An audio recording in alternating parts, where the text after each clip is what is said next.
Many people have been told that it is important to avoid probate. But just because people may have heard that doesn't mean they know exactly what probate means and why it can be a problem, or how to avoid it successfully.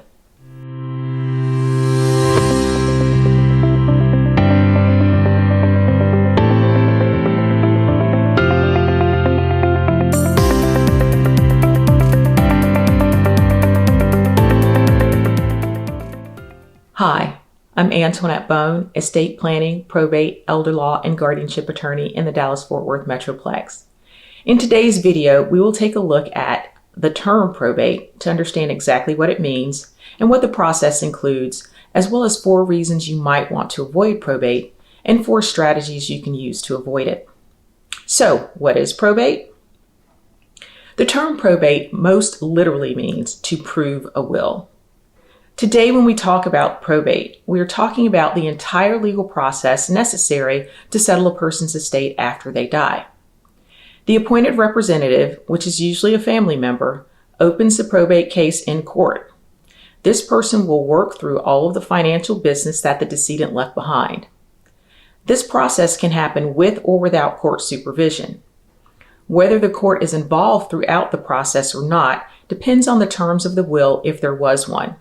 The probate process includes disposing of personal property, money, real property, or anything else that the deceased person owned at the time of their death. Probate also deals with any debts that were in existence at the time of death. So why would you want to avoid probate? Probate is not inherently evil. It is simply a system that was created to oversee the way estates are handled and to maintain the chain of property. However, there is some truth when people say that probate should be avoided if possible. So let's talk about some of those reasons you might want to avoid probate. First, there's a lack of privacy. Probate cases are filed in court and are public record. If for any reason a person wants to maintain a sense of privacy after they die, it could be a good idea to avoid probating the estate in court.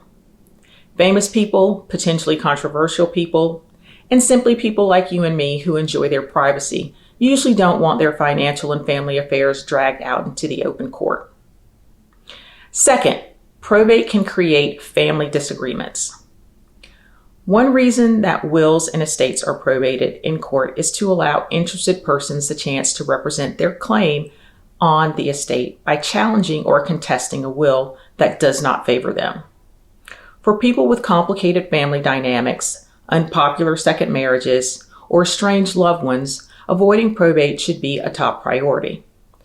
When an estate is handled through non-probate channels, it becomes much less likely that your estate plan may be successfully challenged.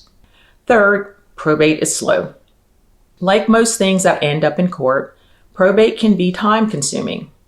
Even a non-complex probate with one unsecured creditor, that process is going to last the better part of a year.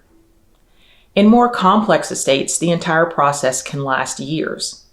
And while the family waits for this time to pass, the decedent's assets or property may be slowly losing value or be lost completely. And finally, probate is costly. Probating an estate requires the help of a competent probate lawyer to facilitate the matter. In Texas, you cannot represent an estate as an executor or administrator pro se. You must hire an attorney. One of the great things about probate in Texas is that it is a fairly straightforward process, which is usually not that expensive. But even an inexpensive probate will cost several $1,000s.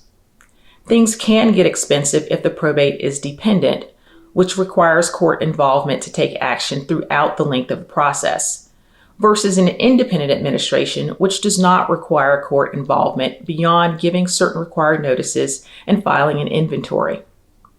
In a dependent administration, since the process requires court appearances and extensive paperwork, the legal fees can mount up quickly.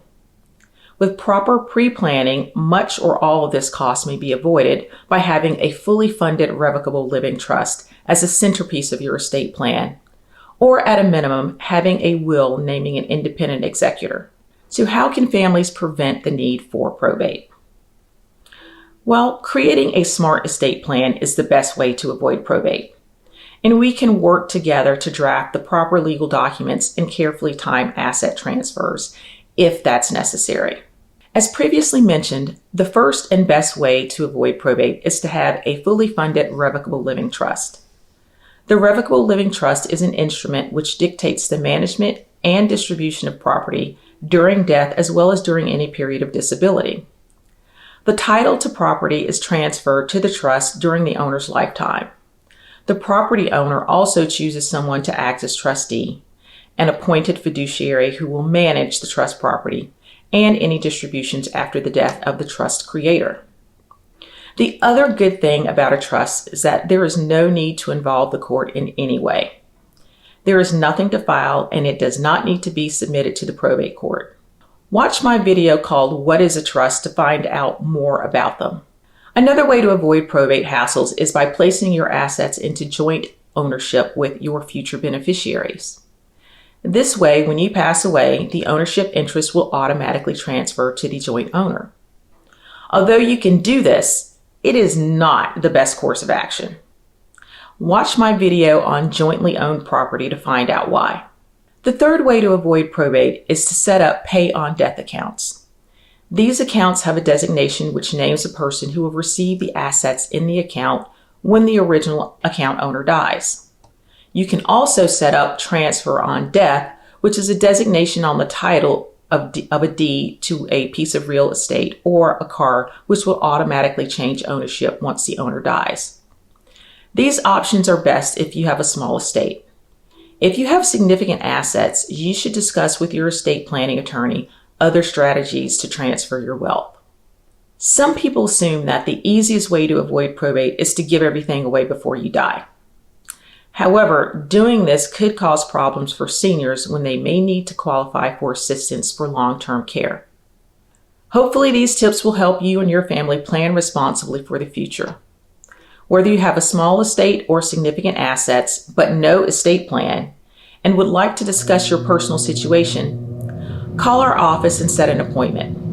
You can call 817-462-5454 or email info@abonelaw.com. My firm would be happy to assist you.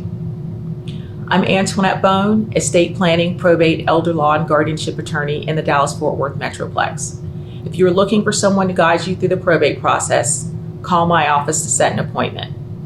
If you found this content useful and would like to see more like it, please subscribe to my page, like this video, and don't forget to tell your family and friends. Thanks for watching, and I'll see you next time.